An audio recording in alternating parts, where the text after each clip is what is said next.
He was 14 years old. He had a gun on him, and his first introduction into what would be called organized crime would be Joe Gallo. Hi, Carlo. Thank you so much for hanging out with me today. I'm so intrigued by your story. I'm going to give you a second to introduce yourself before I start rambling, because I will do that. No one's safe from my rambles. So go ahead, introduce yourself, brag about yourself a little bit, tell people where they can find you. Go ahead. Hey everyone, my name is Carlo. You can find me on 4GQTV at the number 4GQTV. We cover pop culture, entertainment, and celebrities. So I'm so fascinated by your story. So your father was like in the mafia. Yes. And you can talk about all of this now. We've already discussed you're safe. There's nothing that you can say that will get you in trouble or anyone else in trouble. Like whatever we want. No, yeah, 100%. Because the reason why I say that is because there's documented evidence of allegations against him anyway. Even though you would say that he was acquitted or whatever, there was... Everything's already out in the open anyways. Yes, everything's out in the open anyway. Cool. So I'm going to let you tell everyone like who your father is, what organization he was a part of, how, like, I'm just going to let you tell your story. I've never heard this before, so I'm excited. I'm fascinated. Go ahead. So my father has the same name as me, Carlo. He did pass away. So sorry. That's okay. When I was younger. And according to government documents, he was a high-ranking member of the Gambino family. Okay, wow. And for those who are not as like into true crime things as me, why don't you elaborate a little bit on what that means? Okay, so in organized crime in America, there's different nationalities, but in the Italian-American circle, there's 5 big families in New York City, and Gambino was the biggest one. Second would be the Genovese, or some people say Genovese family, Lucchese, Colombo, and the Bananas. So like, this might be a dumb question. You say the big 5 families. Are there like rankings between the 5s, or just they're all? I don't know. I don't even know what I'm asking right now. I would say that it's just been assumed forever, but between documentation from law enforcement and just the general public that knows about true crime, that Gambino has always been the top. Genovese is kind of like the second. Crazy. Florida had their own family at one time. I have no idea. Yeah, that was back in the 60s, 70s. That was really popular even before then. There's been families in California. There's been Carlos Marcellos of, I believe, New Orleans. But yeah, even Ohio's had families too. Wow. So like, what exactly did your dad do for the family? So that is a good question, because whatever he would have done, we would never know 100% True. for a fact. Actually, before you answer that, I want you to tell me first, do you know how he got into it? So he came over to America at the age of 14. Uh-huh. And at the time, my grandfather had bought a building in Brooklyn, in Red Hook. And my father and my uncle were both supposed to be working. And my grandfather at the time wasn't the kindest guy to them. I mean, I love my grandfather. He was very nice to me, but let's just go back Right. to what it is. Absolutely. And my father grew up on the streets. He was forced to sleep outside sometimes. He wasn't allowed in the building. So he would sleep out on the stoop, as they call it. And, he was 14 years old. He had a gun on him. And his first introduction into what would be called organized crime would be Joe Gallo. My father's mentor was Joe Gallo. For those who might not know, who is Joe Gallo? So Joe Gallo has a very interesting history. He's called Crazy Joe. Uh-huh. Crazy Joe, he was a very unique personality in the mob. He fought was a proper term, de facto people in power, because he got mad over small things. He didn't like the way he was treated. But people in the neighborhood respected Joe because he was like the kind of guy in the neighborhood that wanted a good reputation. So he'd open the doors for the ladies. He'd pay for people's grocery bills, walk to the ladies across the street, things like that. But they say that he was kind of crazy and that he owned a lion in a basement. Really? Yeah, there was rumors about that. My dad used to tell me those stories growing up. And my dad used to tell me at the same time that Joe had the lion and my dad had an alligator. Did he have an alligator? I've asked my mom, and she said that she doesn't remember anybody particular having an alligator, but she does remember that my dad allegedly tried to flush one down the sewer. Wow, like a That was where baby? she put it. No. How does one flush an alligator down a sewer? I guess the better term to say is that my dad actually tried to pick up a sewer cap and put the alligators down there. Oh my gosh. So he may have actually had an alligator. Yeah. And somebody else I interviewed a long time ago that's Italian-American from Red Hook, right? He's in the comic book industry. He actually remembers an Italian guy with an alligator. So, but we could never coincide if it was actually my dad or not. So we don't know if it was my dad or maybe another guy in the neighborhood. Wow. Okay. So Crazy Joe was your dad's mentor. Okay. Continue.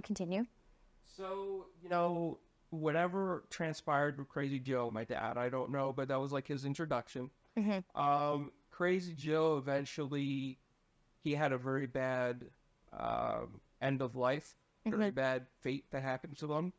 And I don't know how my dad ended up with different people because Crazy Joe was from the Colombo family, Okay. right? So my dad ended up, according to the government, with another family.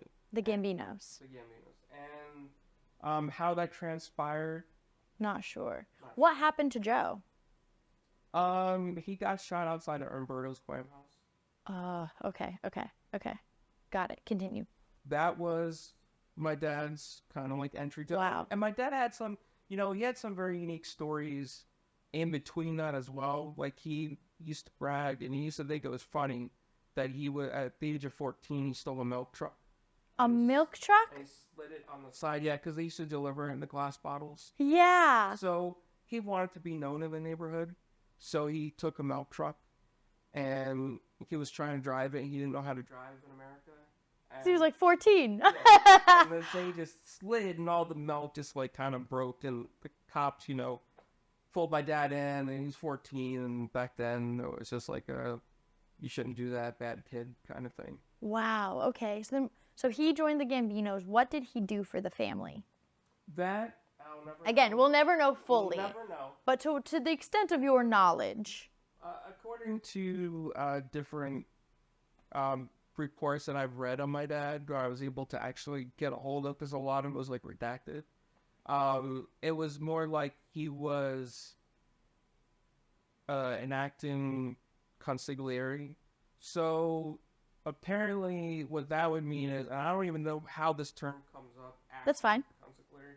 What that means is like if there was a problem between a city family and another family, let's just say, let's make up a name, okay? Because I don't want to use a real name. Let's make up a name. Let's just say like they had a problem with some guys in New Jersey, and maybe that was on the side of the Gambinos or Genovese or whatever. My dad would be the guy to be like, listen, what's the problem? Let's sit down, let's talk about it. There's no need for violence. We're all businessmen in a sense, and try to make the situation de-escalate so that it didn't get violent. So it wouldn't get violent or people would get told to leave the city, things like that. Interesting. So as you were growing up, did you understand, did you know what your dad did for a living? Not 100%, no. Wow. But I can tell you stories from the age of as early as 9 years old Wow. of crazy stuff that I was forced to see without wanting to see. Oh my God. I want to hear all of them. First, I'm trying to go through the timeline of events because you said something about earlier when you got here that your dad had to ask permission to marry your mom. Did I hear that right? Well, yes, Okay. to an extent, because she wasn't Italian. Did she know what he did? No. Okay. So what does she think he did? Pizza man. Okay. So go on about the marriage thing. Okay, go ahead. So, my dad and my mom, Mhm. they got married, and she wanted to move out of the city. My dad had to get permission from the people From the family. from the family. Yeah, we'll use that term, to leave the city. Wow. And he still stayed in the family. He just moved locations. Yeah. Interesting. Why would they not allow him to move the city? Like, did he have to ask permission? That, I'll never know. Interesting. Those things are not... You're not privy to that information. Okay. So you didn't know what he did, but you saw things starting at 9 years old. Okay, what are some of the things that you saw? So at 9 years old, I remember he had a business partner, and my dad did have a lot of restaurants. Mm-hmm.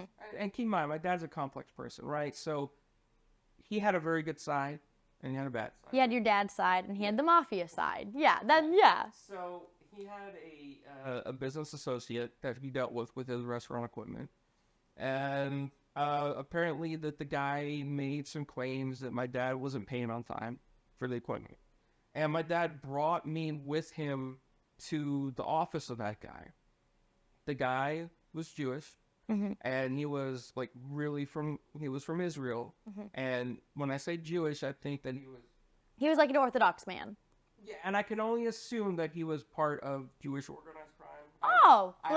Okay, yeah. No, I would, You don't know, but I don't but know. it's possible. It's very possible. Heard. So we're going up the steps, and the friend comes out, or the associate comes out, and him and my dad are arguing, Mm-hmm. right, about like these payments. I'm 9 years old. I'm like, I just want to go get a Happy Meal, Right. you know? And this guy had two of his, I don't know if they were, cause they were relatives. I don't know exactly what kind of relatives, but they were like acting like his bodyguards, and they didn't speak any English. They spoke, I believe it was only Hebrew. And as I was coming up the steps, my dad and the guy got in like a very heated argument. Now, keep in mind, my dad didn't have any weapons on him or anything like that. My dad didn't need that kind of stuff to intimidate people. But this guy's relatives, or whatever they were, pulled out 2 Uzis. Each one had. Wow. And whatever the argument was between them two, the people decided to point the guns at me. And my dad just flipped out. Yeah. And you would think that like some people would get scared and be like, "Come on, we're leaving," you know? My dad turned around and said, "You have no idea who you're effing with." He's like, "You know who I am. Tell him to put the guns away, because if anything happens to my son, you guys are gone." Wow. So, Oh, I got chills. yeah, that guy told his relatives, bodyguards, Lad, knock it off, please. we're gonna bring him inside. We're gonna talk, and we went upstairs, and he gave me candy as they sat in the office and worked it out. And after that, they were like friends again. It wasn't. This is the weird mentality that they have in that kind of lifestyle, is that they can get mad at something, but then they'll come back together. For the family. Whether it's for Wow. business interests or partnerships. Did he ever like sit you down and talk about what you experienced? Like, hey, I know you're 9, but you had some guns pointed at you. All he said was, "Don't tell your mom." Wow. Okay. What are some other things that you remember? So that was one story. I remember another story. I don't want to say names. Of course, we absolutely. But somebody stole money from the restaurant, right? Mm-hmm. And that was something that was like big against my dad's belief. Like, you don't steal. Like, Yeah. if you need something, you ask for it. And he had no problem giving it to people, and he never expected anything in return. Like, you hear a story that they want stuff in return. Not all of them. Not all of them like that. A lot of these guys are actually good inside, but you wouldn't see that. Right. So this person, whoever stole whatever, found out who it was, and I was there. I saw a blade, like a hand blade, go into his head. He didn't die. So there was no murder, but I just witnessed a violent act, and they put him in the freezer, the walk-in box or whatever, and they called an ambulance, and whoever came stitched them up, and they were all friends with each other, so it wasn't like... But this is the kind of stuff that... How did he not die? Where'd the blade hit him? Like right here. It didn't go all the way in. It just went... So it like cut him. It like gashed him. But okay. But it was still actually in his head. How old were you? I had to be no older than 10. at that time. Wow. And your dad never sat down with you and acknowledged like all of these things that you were seeing? Never explained, like, did he ever explain, hey, this is what I do? No. So it was just, did he just assume that you knew, or did he just assume that you wouldn't remember? That's a good question. Good question. Yeah. I'll never know Wow. the answer to all that. When did you piece together like what was happening? It wasn't until my mom and dad kind of like had a separation. Okay. When did she piece together what was happening? When they got the separation? Oh, no. So there's two stories that's kind of funny. It's Okay, humorous. okay. I'm ready, I'm ready. A lot of people know this. So my dad took off to Chicago for 3 days. Right. He had some friends in Chicago. Mm-hmm. He didn't tell my mom where he was going. He just decided to leave. So my mom calls the police thinking he's missing, like something happened to him. Because she doesn't know what's going on. Right. Maybe he just left her and, with that for all the bills, I don't know. So she calls the police. And I guess one of the police officers or whoever she contacted knew my dad and found a way to get in touch with my dad. Said, hey, your wife's looking for you. Where the hell did you go? What's going on? And my dad said, listen, just talk to her. I'll be back in a day or two. Whatever. So he comes back. And the cops, come to the house because my mom's doing the report with them because she's like, oh, he's back, blah, blah, blah. And my dad's like, I never left. And she's like, yes, you did. And he said to the cop, she's box in the head. She's crazy. And all this time, some of the cops knew he actually left. But they were a part of, and it was couldn't friends with them. it couldn't be documented that he left. Yeah. Wow. And that's when your mom realized. I think that was like a turning point for her. Like, how did he know so many people? And like, this wasn't normal. Like, who can do these kinds of things? And there was another time where she was going to Italy. Uh-huh. And my mom, wow, she's to be funny too. She's like OCD with something. Right. But she thought in Italy everybody was dirty. So she decided that she was going to bring a lot of soap with her. Uh-huh. Okay, and when I say a lot of soap, from what I hear, was like a good portion of the suitcase was like box soap, like shower soap. Why did she think that? I have no idea. This is like kind Oh, of goodness. that she Okay, had. okay. So they were going through the airport in Rome, and the cop, the police were I don't know what they were. They're not regular cops from what I was told, like military police or something at the time. And they kind of saw the suitcase, and they talked to my dad in Italian. And my dad turned around, and he said in Italian, oh, no, she's like a terrorist, whatever. And he did it as a joke, right? Okay. He wanted to see what would happen to my mom. He thought it was funny. My dad had a weird sense of humor. He was that kind of guy. So they pulled my mom aside. They put her in this interrogation room.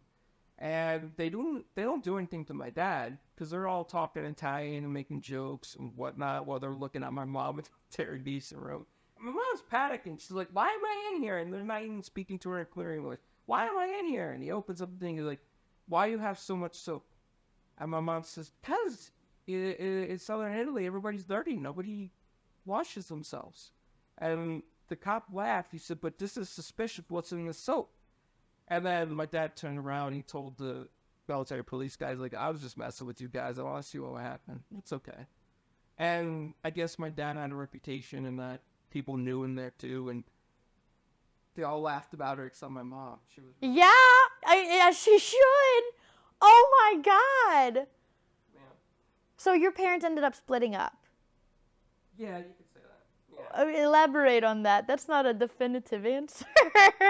I mean, they got into it was like a really bad argument, and it was over me because like my mom didn't want me seeing some of the stuff. Oh, yeah. My dad was around, and I was very impressionable. I was maybe 16 years old. Right. At the time, and it was kind of like an argument over that. So they split up. I don't know exactly what happened because I wasn't at the house in the moment.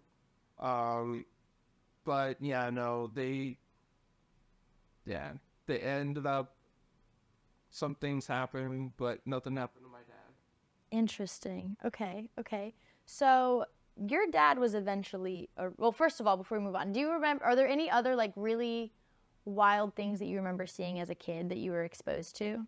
Oh man, there's like so much stuff. Just pick some of like- your favorites. All right, so favorite. I don't know if I would say favorites, but I would say most unique. Yeah. Favorites was maybe a bad word to use. That was So my bad. Most unique was okay. So I was in high school, right? And this was when my mom and dad were separated, and I was sitting next to a kid in class, and he was somebody I didn't really get along with, and he was involved in stuff that I didn't want to be around. Like he was like known in school as like the local drug dealer or whatever, and I didn't want to be around that stuff because I seen too much stuff with my dad at the time, and I just wanted to be on my own, mind my own business, get through school. But no, this guy had to do stuff next to me, and it really bothered me. So I said, hey, can you please just move that stuff on the side? Like, don't do that around me, whatever you're doing. And he just got smart, and he decided to take a mallet and hit me in the neck with it.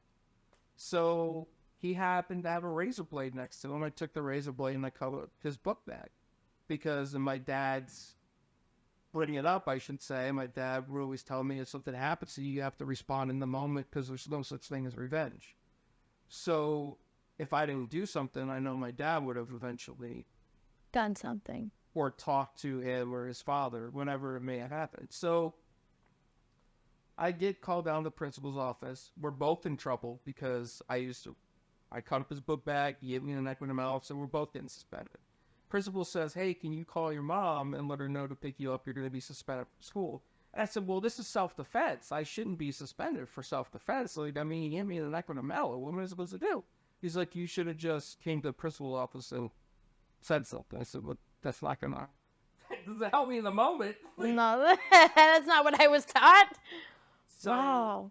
I never called my mom. I called my dad. Ooh.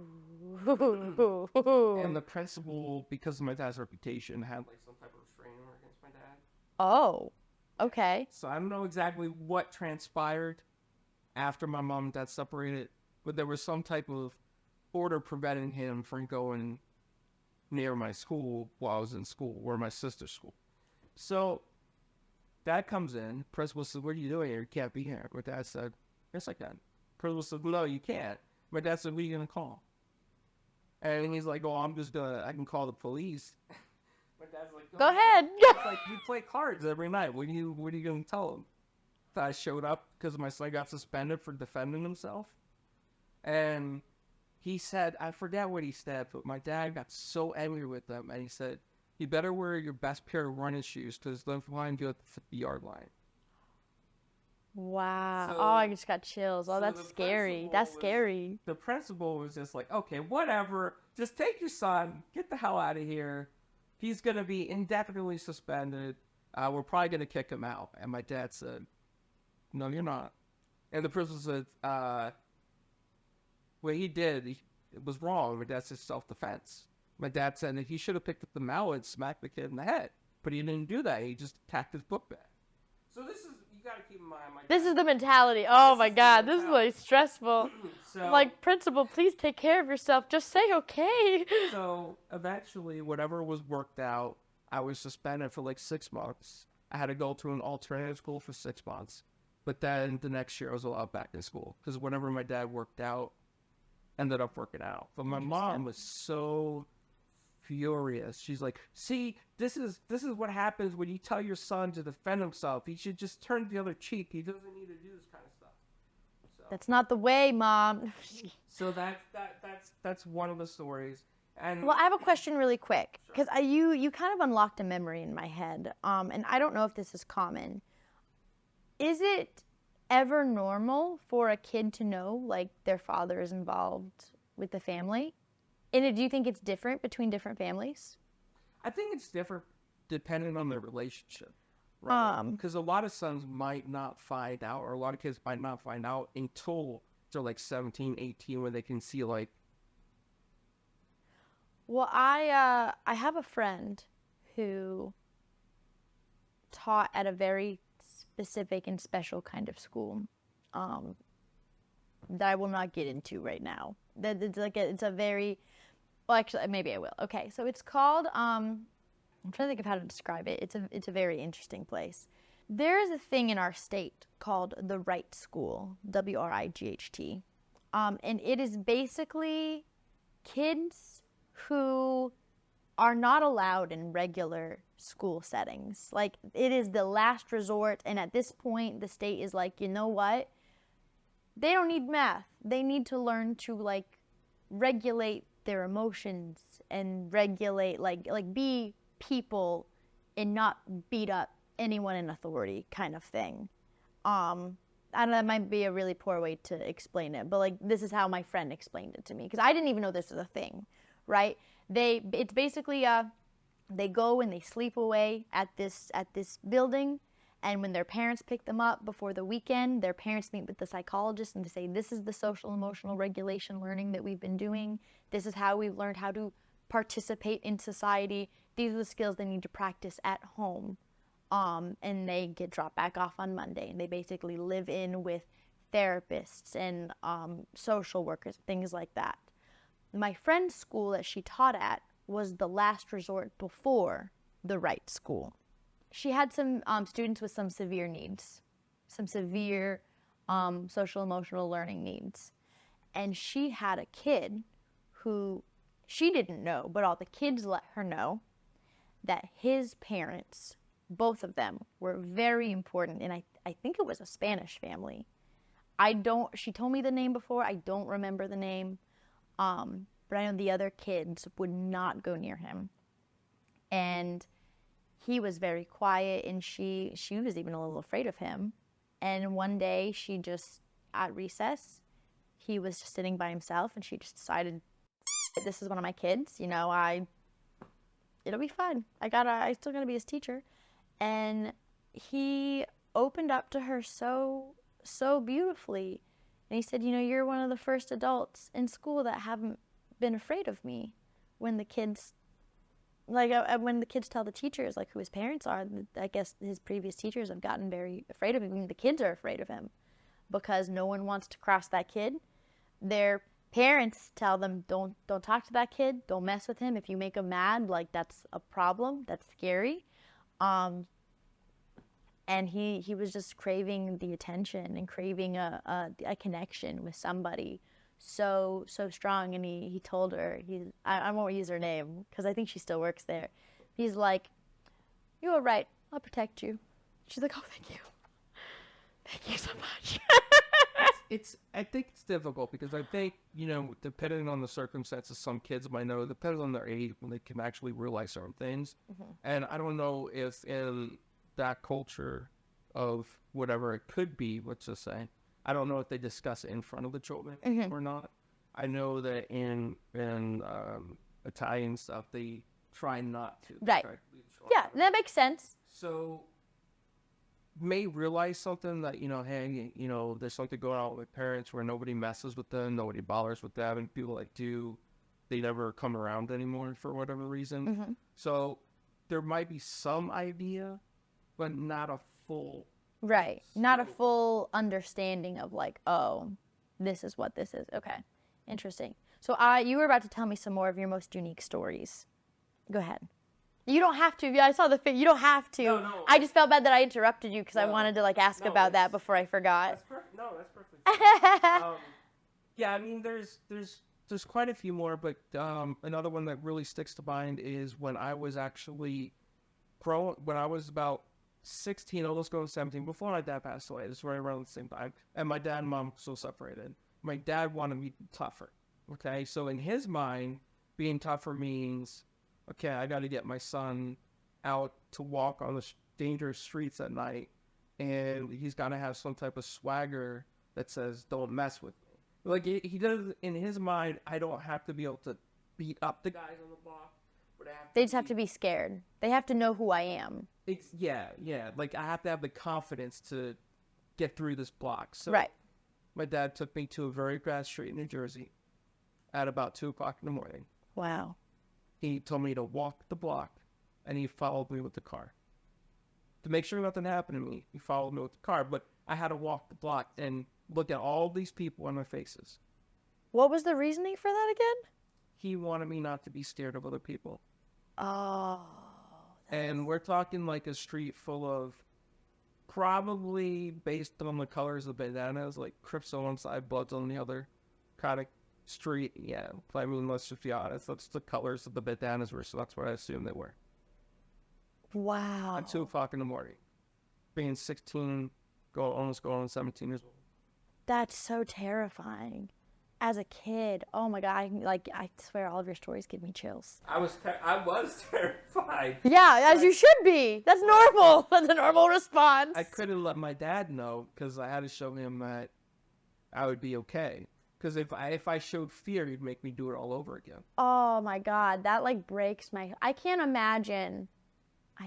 That's devastating. That was love. Like that was like I'm teaching my son to defend himself, to be strong with himself. But like, you should always feel safe in your home to be able to go to your parents and be vulnerable. And I just can't imagine being afraid to show any sense of vulnerability to like my dad. That like just, I could start crying. Like that's just so upsetting. You hit it correctly. I wasn't allowed to show fear. I was only allowed to show like one emotion. Confident. Anger. Anger was okay. I was allowed to be angry. Because if somebody bothered me, I was allowed to be angry about it. But I wasn't allowed to show fear. What are some other things that he expected of you? So he forced me into football. Why? Why was football important to him? It would tough me out. Okay. So he forced me into football. And I started to like football, but I didn't want to be like, they have like the practice teams and they have like teams that actually play. Mm-hmm. I wanted to be on the practice team. I didn't really want to go out there and play. Okay. And I remember at one of the scrimmage games against our own team, I was on the B side, and I was so happy being on the B side because I would never get on the field. Well, my dad changed that. He had to talk to the coach. Listen, you can't let my son be a bench warmer. I want him on that field, and I want him to tackle some MFers. He's got to show me that he's tough, that he could do this. And the coach said, well, I don't think that's a great idea. He doesn't feel like that he's the type of guy that wants to do that. My dad said, I don't care. Put him out there. And my dad was in the stands, and coach put me out there, and I got tackled by this really big kid who happened to go to my high school also. And I'll never forget it because I was like, yes, I got tackled. Now my dad should be happy. No, because you got tackled. You didn't do the tackling. So my dad came up to me, and he was furious, and he said, how are you going to let him tackle you like that? I said, well, it's football. You get tackled. You want me in here? I'm in here. I got tackled. Now I'm going to go sit on the bench. He said, no.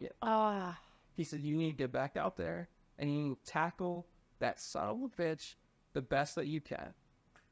And you got to remember, this guy was, like, bigger than me, like, and all, because I'm only, like, 5'7", I think. This guy was probably, like, 6 foot. I don't know. Wow.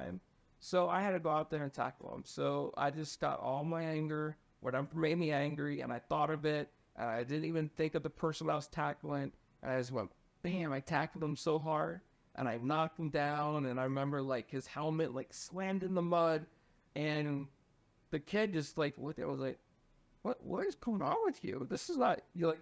This is aggressive. Yeah, like, even for football, this is aggressive. And I was like, don't worry, I just did you a favor. Yeah. And my dad, after that, he said, you did a great job. So proud of you. Now you can go sit on the bench if you want to. He's like, you want to go for ice cream after this or something? Wow. So, like, you said that your dad ended up getting arrested. He got picked up for, what at the time they alleged he was involved with the pizza connection in some senses. So he had to take the stand. We pled the fifth, and whatever happened after that, they had nothing on him, so let him go. Interesting. But there was a time in one of his places where it was raided. And my dad happened to not be there at the time. A guy from Italy was watching the place or something, and they happened to the DEA and I think it's the ATF. What are those? Alcohol, tobacco, firearms, okay. And Drug Enforcement Agency. Okay. They found NATO weapons underneath the counter. And when I say they found NATO weapons, I'm talking like they were in the crates with all this stuff on top of them. And So the guy Wow. got deported, and they took the weapons. Wow. And it was just luck that your dad wasn't there. It was just like, Wow. That's wild. And like till the day that your dad passed, you guys never talked about this stuff. no. Did you ever try to talk to him about it? I wanted to know some things, right? And he wouldn't really. So he never even tried to get you to join the family? That there was okay. So there is 3 instances where something like that happened. Okay, okay. Okay, but I don't know which family it was at all. I have no idea. Mhm. And this was when I went to after my mom and dad separated. I went to visit him one day, and there was some type of argument outside with some other people, with some of his friends, and there was this old, very old Thai guy that barely spoke in English, and he asked me a question. He said, "You want to join?"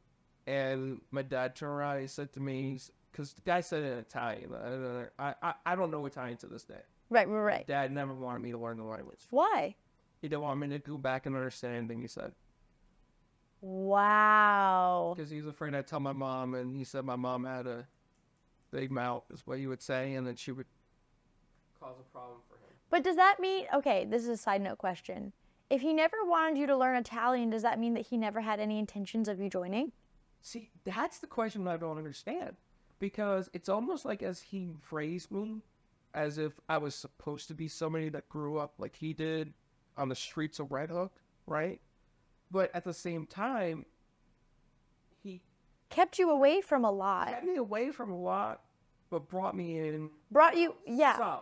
Like, it was very strange, and I still don't know to this day if he was filling me out or if he was just like crazy at times. I still have no idea. 100%. Interesting. Okay, continue. Sorry. So this guy asked in the time if I want to join, and I wouldn't have to do the stuff that other people would do because my dad, because there's like nepotism to an extent. Right, yeah. Because my dad's already a stand-up guy. You don't have to get hazed.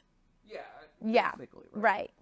So my dad turned around and says, "Listen, I can't tell you what to do, because he was here, my dad was there, I'm here, and some other guys over here." My dad said, "I can't tell you what to do because we can't leave this room till you give him an answer." So my dad speaking this to me in English, he says, "So I hope you understand, if you make any type of commitments now, what this means is, if your child is born, if your wife has an emergency, if your sister is on her deathbed, and he calls you, he comes first." Who's he? That's a good question. So I don't even know who he was. Okay. But allegedly, he was somebody that was very high rank to an extent. And I guess that in that lifestyle makes sense because you kind of owe yourself to whoever you work for. Interesting. Okay. And you said no. And I said no. Okay. Did you realize what they were asking you to join? At that time, I did. Okay. How old were you? That was still the year I was 16. So at that point, you knew what your dad did. I knew what he was involved with. I didn't know exactly what he did. Okay, got it. Okay. So, it wasn't really until after my dad passed away that we started getting like a lot more clues about what was going on, because there was government papers that showed up that claimed that he was involved in stuff. There was FBI agents that sat outside the house because they thought I was going to end up like my father. In school, they did something very sneaky. That was, I don't know if you ever heard of things like this, but so I get called down for special guidance counselor session, right? And everybody, according to my guidance counselor, everybody gets called for the special guidance counselor session to see what you want to do in your life, right? Mm-hmm. So I get called down, and I go down there, and there's 2 guys in suits. They don't tell me who they are, but my guidance counselor's right there. And he's like, "These guys just want to know if you like want to join the military or work for the government, anything you want to do." And I was like, I just lost my dad. Like, I don't want to do anything. I don't even want to go to college right now. Like, this is what I was thinking, right? If you don't mind me asking, how did your dad pass? He drowned. I'm so sorry. That's okay. It was natural though. It wasn't like. It wasn't mob related. Yeah, no. Okay. No. Everybody loved my dad, so that.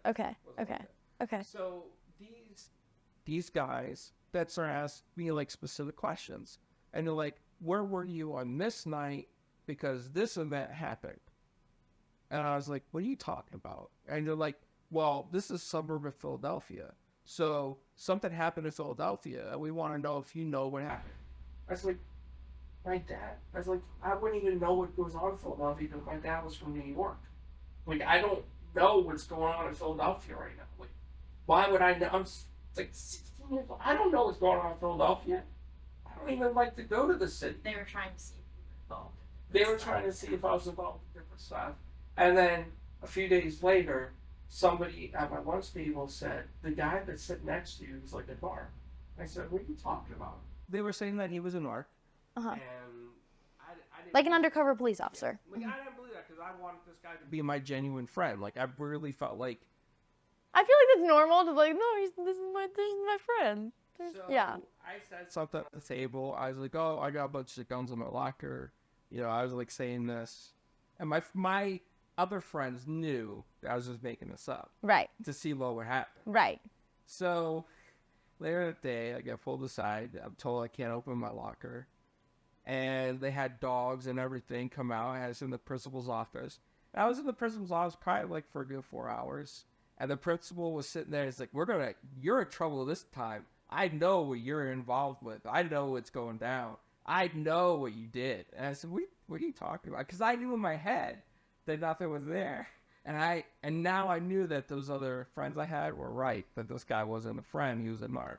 And after that, the cops came back into the room and said, yeah, why did you call us? There's something there. Wow. What'd the principal say? He was really angry. His face was red. His face so red.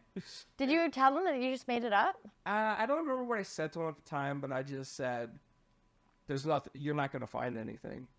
Wow. He probably thought that you just moved them. Oh, wow. That narc or whatever he was, never Never came back. came back. Wow. So I was really devastated because for me, it was hard to have friends with everything I've been through. Right. Right? Yeah. Because most people don't open up to me or like want to be my friend. They're scared of you. Or I'd get picked on too at the same. Believe it or not, I actually got picked on too. Even Wow. I tried to stay to myself. But yeah, so he wasn't a friend. He was a narc. Did you have to take steps like for yourself and like really evaluate what you went through and what you had been through and like process that as an adult? I did. It was very tough. Yeah. So I'll be honest with you, Xbox saved me to an extent. I feel that. Because there was a time where after my dad passed away and I was living with my mom and we moved back to Pennsylvania because we went to upstate New York for a little bit, but we moved back to Pennsylvania. And there was a time where I really wanted to be like my dad or figure out exactly what my dad was. And I was trying to go to all these places where I remembered in my head that he might have passed or people that he might have saw. And I tried to like mimic that to an extent.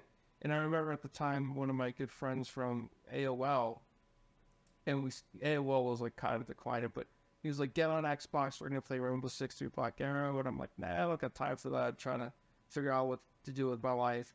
And it kind of saved me because if I was out there every day trying to figure out what my dad did, eventually I would have found something. But it might not have been the right something. Like, it could have not been the same exact thing as my dad. And it could have been people that did not like me at all or just use me. My dad was really well loved, and he was lucky for that because not everyone's really well loved in that life, but he really was well loved. Wow. Do you feel like you are successfully healed, or do you feel like you still have a lot more to go? So this is the tough part for me. Okay. Sometimes I feel like I don't know my identity Right? because my identity has been so confused. Yeah. My mom was like, turn the other cheek. My dad's like, no, you gotta fight back. And the more I was with my dad, the more I became tougher to an extent. Not that I was ever like super tough, but like to his eyes, beginning to become tough enough. So, but that was never the real me, and I still don't know exactly what the real me is. And sometimes I feel like I'm still trapped in that mindset of being like 16 or 17, because I still love comic books, I love toys, I love video games, and, you know, comics and video games were always a safe place for me. Mm-hmm. And I would escape violence by playing video games or, like, read comic books. And it was the same thing with Xbox when I was trying to go be like my dad. Xbox kind of like took me away from that. It like makes me speechless. I'm like trying to fill the silence because I don't want to not respond to what you just said, but I'm also speechless, if that makes sense. Like I can't imagine. Like after your dad passed, did the family ever try to reach out to you? Like I know he was a very well-loved guy, but you were not a part of the family. Like did they try to reach out to you? Did they try to bring you in after? Like did you never hear from them again? As far as I know, they respected my mom enough to not get me involved in anything. Okay. One person did try to find my father, but I had a relative that tell him, listen, I don't know where they live, trying to find me. Right. So that was that. And I almost sought that person out, but then it kind of like fell off. Like every time that I was about to find those people, it's like something diverted. You weren't meant to. Maybe You weren't meant to. That wasn't my destiny. Yeah, no, I agree with that wholeheartedly. Wow. Thank you. Before we wrap up, is there anything specific that you want to leave people with, like an idea or something that you want them to know about, like your life as growing up with a mafia father? Anything at all that you feel like is important? There's some things that are very important. Okay, go ahead. Number one, it's not your fault. Yeah. Like it's never. There's a lot of children out there, whether they're sons or daughters of gang leaders or whatever else. Serial killers, mafia members. Whatever Yeah, a lot of, yeah. It's not your fault. You don't have to be like anybody else. Just find yourself. Mm-hmm. And if you're going through a lot of trauma, seek help. It's okay to seek help, right? You don't have to be the person that rats out like everything going on, but you can seek help for yourself. Like, because trauma doesn't always leave unless you are able to talk about it. Wow. And you said that was the first thing. Do you have other things? I want to make sure that I don't cut you off before you're done. I just think that when you go through that kind of lifestyle, it's hard to have an identity. Absolutely. Because you don't know what you're being environmentally brought up for. Right. And there's so much secrecy also. Like that's got to do a lot to a kid's psyche too. Because you're not being told things, you just don't know what they are. And the other thing I would want to say to a lot of people out there is like something that was very hard for me to adjust to was like a civilized lifestyle. So for most of the people in America, law and order is like the basic function on how people get by, do jobs, whatever it may be. For me, it was very hard to accept that because I didn't understand that for growing up because everything that my dad wanted happened. Right. He had the power to make it happen. Right. Wow. Thank you so much for sharing this with me. Like this was so fascinating. You know that I taught social studies, so like it's fascinating to me, and I just can't. I'm just so speechless. You know what I mean? I'm a yapper, so I feel like I have to say something, but I'm so speechless. So I'm just going to thank you so much for sharing your story, and thank you guys for hanging out with us today. And I hope you guys have a great rest of your day. And I'll see you next week. And remind them where to find you. 4GQTV. And what kind of content do you post? Pop culture. We love it. Much more positive. I love it. We need that vibe. I'm continuing the healing. I love that. Well, thank you guys. See y'all. Bye, my lovelies.